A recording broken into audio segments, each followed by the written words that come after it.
Hello, Sid Roth here. Welcome to my world, where it's naturally supernatural. Are you dry? Are you dehydrated? Have you lost your first love? My guest had an amazing experience. She heard audible thunder. And then God spoke to her.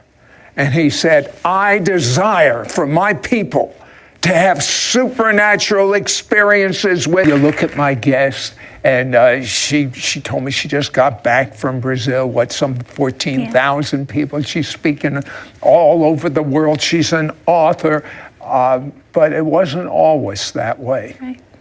I want to take you back to your first day in the 7th grade. Well, the first day in 7th grade was traumatic for me because in 7th grade I was so shy, and I remember getting off the school bus and walking into this 7th grade, what appeared to be a prison, and I went all the way to the far corner of the courtyard where we had to wait until the school bell rang.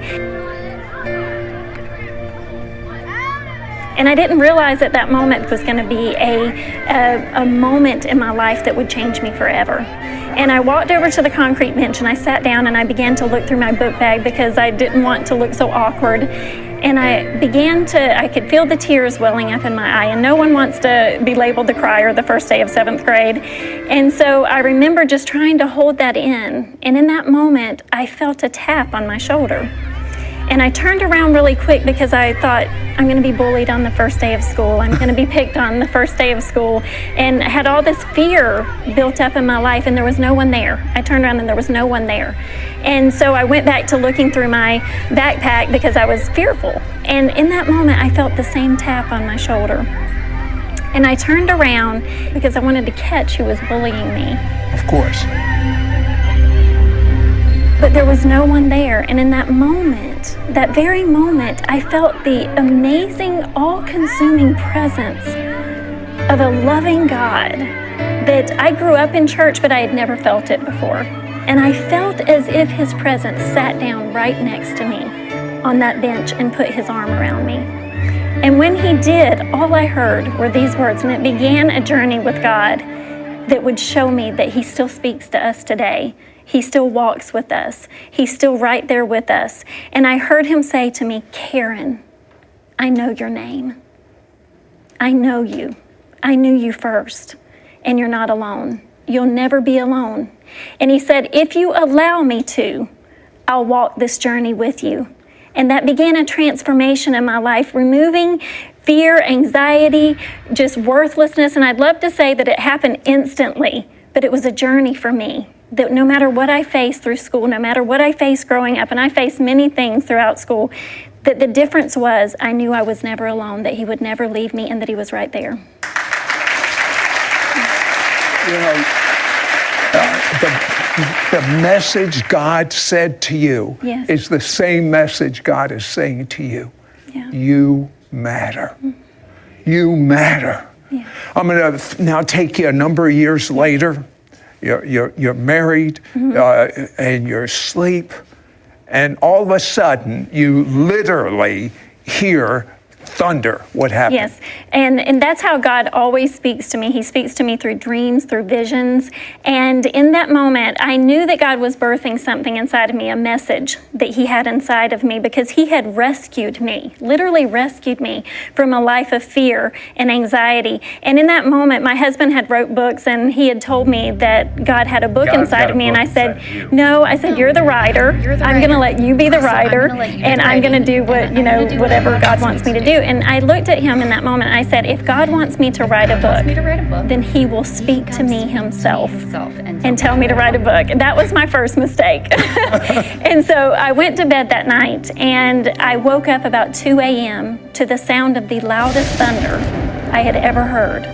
And in the midst of the thunder, I heard my name. Why'd you wake me? And I thought my husband had yelled my name in the middle of the night, so I woke him up and I said, why did you yell at me? He must know. And he said, I didn't say anything. What is wrong, So I laid back down, and the moment I dozed back off, I heard the same thunder in my name in the midst of the thunder. And I got up out of bed and ran to the window to see this. We must be having a storm. And I looked out, it was the most beautiful night sky. I could see the stars. There was not a cloud in the sky.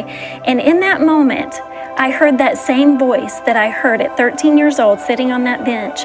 And I heard God say, I've called you with a message. I rescued you at 13, took you on a journey to freedom, giving you hope, giving you a purpose in life, transforming your life, not just for you, but for those out there who are lost and hurting and without hope and need to be resurrected as well. Now, you heard a word. Yes. What was the word? The one word that I heard him say was dehydrated.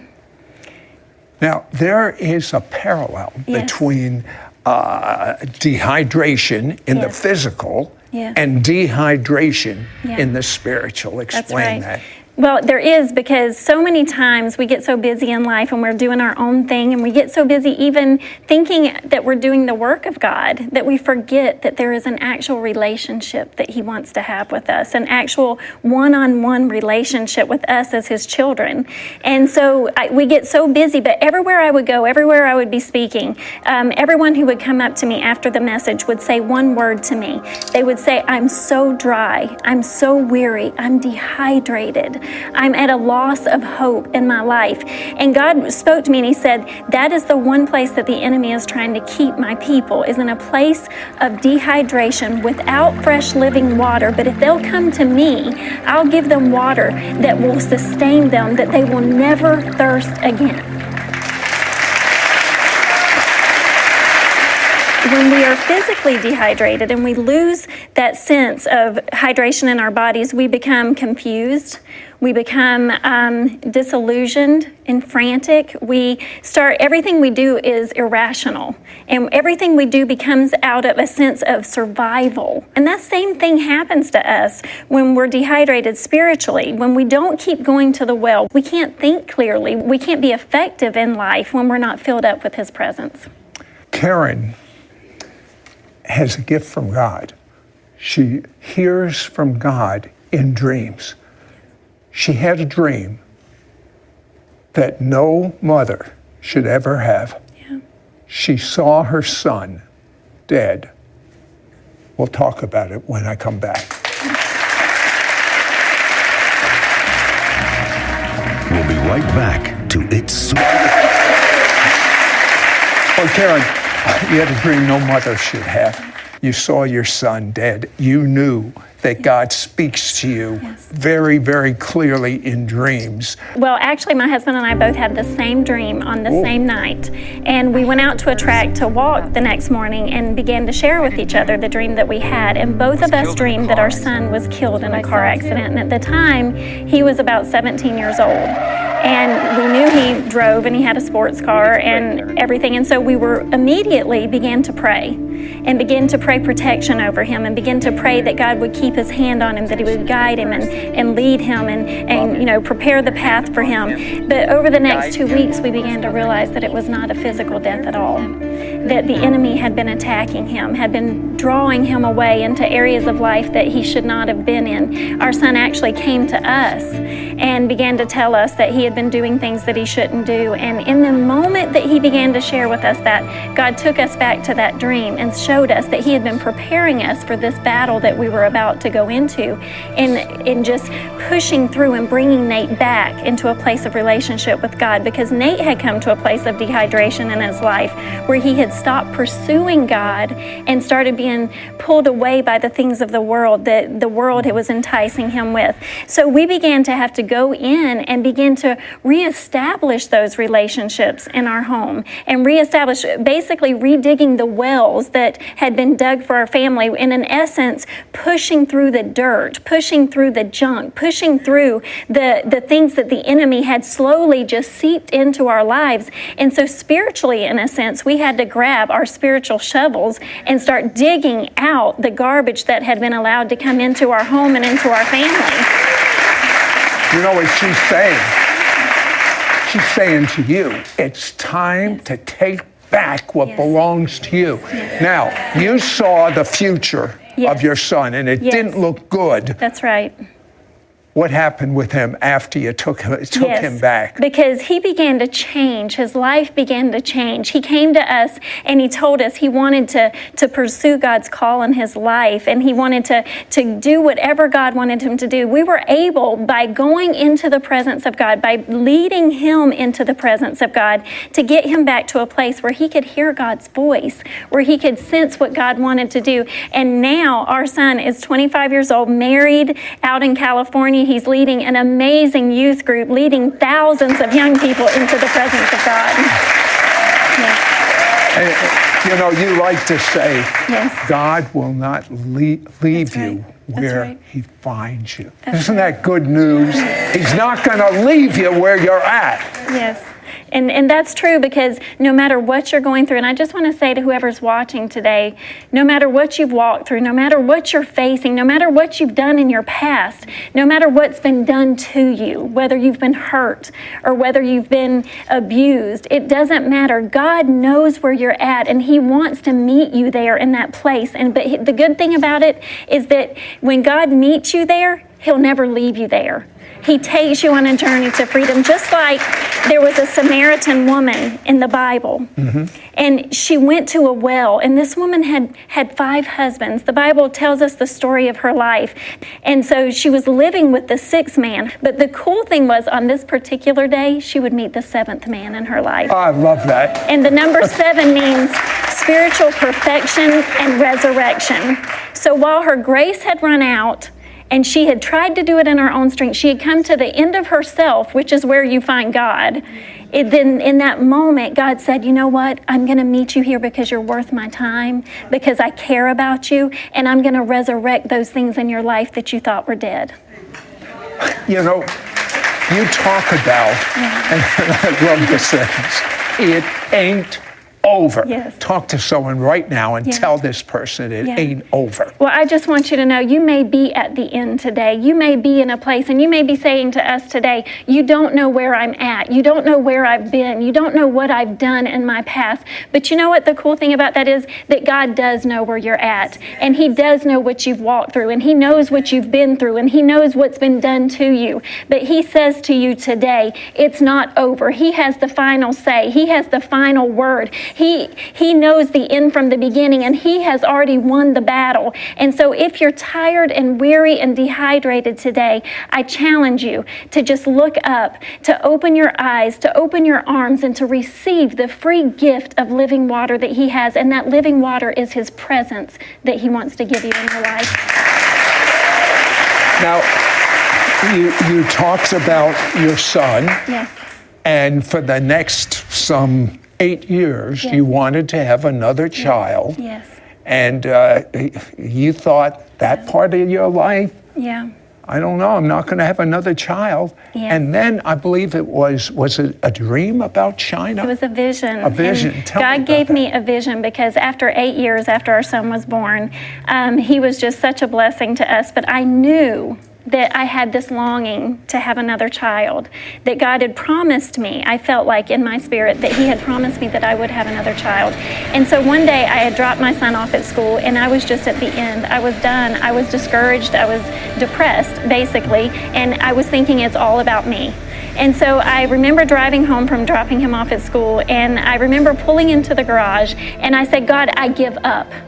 I give up. I can't do this anymore. I don't know why I can't have another child. I don't know why you won't allow me to do this. And so in that moment when I said, I give up, I heard his voice audibly in the car. I had not even gotten out of the car in the garage. And all I heard him say was, good. And in that moment, it woke me up. And he said, because now maybe I can do a miracle in your life. I heard him say to me, Karen, if you were in an ocean, because right now you feel like you're sinking, you feel like you're in an abyss of despair. And he said, if you were in the ocean and you were sinking, what would keep you alive right in this moment? And I said, God, I don't know if I would want to stay alive. I'm so discouraged. But then in that picture that he gave me, he showed me that my son was in the middle of the ocean with me. And I said, I would stay alive to keep him alive. And he said, exactly. There are times in your life where I'm going to be right there to pull you out of the sea. But there's other times times in your life where you're out in the ocean and your purpose is to rescue someone else, not to think about yourself. And he said, in your despair, rescue. And in that moment, the map of China came up in front of me, and there was a star in the middle of China, and he said, there is your miracle. There is your daughter. Go get her and bring her home to make your family complete. When we come back, I'm going to talk to you about how brave and how much courage you really have. Yes. You're just looking at it wrong. We'll be right back. We'll be right back to It's Supernatural. Over. That's when God steps in. He says, it's not over. He's just giving you a launching pad for your destiny, to launch you into a place of freedom. So because what you go through is a good indication of who you're called to. And what you may call a tombstone on earth, God says that's not a tombstone. It's just a mile marker of where He's taking you and the destination He has for you. And I like what you say about scars. Yes, because I really believe that scars on earth are testimonies in heaven. Because no matter what you go through, don't let the scars that you have keep you hidden and bound, because what we have to realize is that our scars are proof that we have survived, that we didn't die where the enemy tried to take us out. That when I look in the mirror and I see the scars that the enemy has tried to take me out with, I can say, you know what? That's where I survived. That's where God stepped in and took me out. Karen, explain true bravery to me. Okay, well, bravery for me was something that I thought that I could never attain. I thought it was something that was out of my reach, but true bravery, and what I had to come to realize is true bravery is not the absence of fear. That's where most people misunderstand. It's not the absence of fear. It's the realization that fear has no hold on you when you reside in the presence of the Almighty God. There are a lot of people that feel totally rejected. Yeah. And you like to talk about a woman that felt the Yes. same way. Yes. Tell me about her. Well, there was the woman that I mentioned, the Samaritan woman in the Bible, who every day walked this walk of shame to the well. And I find it so amazing that God met her at a well. But what I love is that she was rejected. She was rejected by her community. She was rejected by the people. She was rejected by other women. She was rejected by everyone. But here Jesus was. He showed up at the well with nothing to drink the water with, because here's why. He wasn't there for himself. He purposed and set out that day to meet her at the well. He knew there would be a woman coming who was rejected by society. And so many of us, we think we have to earn our way into the presence of God. And God says, I'm already there waiting for you. I'm waiting for you in that secret place to meet you. I'm waiting for you just to turn around and see me. So for you that may feel rejected today, that you may feel like that the world has turned their back on you, I want you to know that God would never leave you, never forsake you, never walk out on you. And He's right there in the midst of whatever you're going with, and He will never leave you. Now that's what God that's what God spoke to you about, His desire for these intentional supernatural encounters. That's right. That's right. Dig deep and pray as God directs right now. Lord, I just pray right now for every viewer, for every person that is watching this show.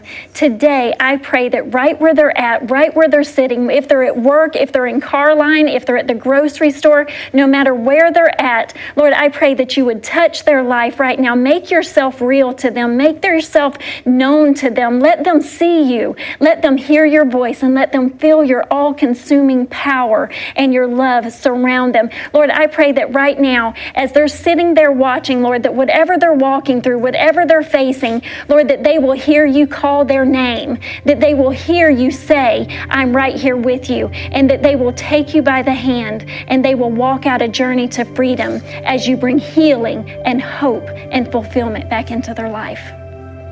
3 more.